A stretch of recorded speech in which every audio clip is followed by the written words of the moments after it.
go to World app, then click, then open, then go to withdraw, click Gold Coin, then Fiat account, then bank transfer. Ilagay mo kung magkano conversion, then continue. Yan, wait until this process.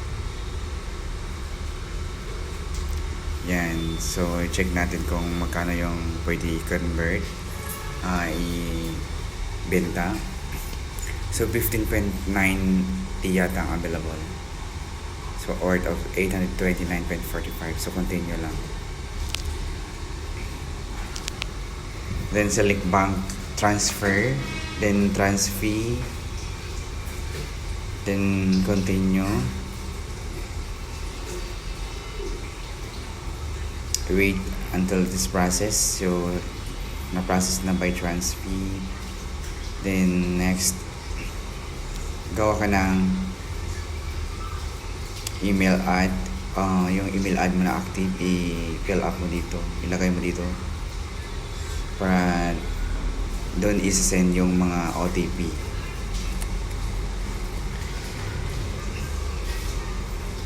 Yan.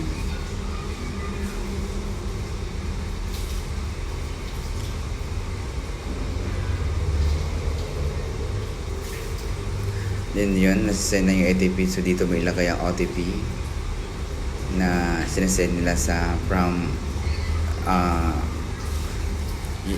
sa ano mo, sa Gmail mo. Yan, ito yung OTP na sinasend. Then back to World app, then ilagay mo dito yung OTP.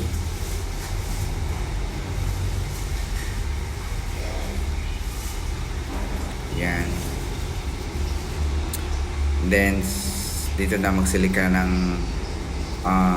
wallet kung saan mo i-send, bank transfer ba or GCash. So yan, bank transfer ko. Yan, send.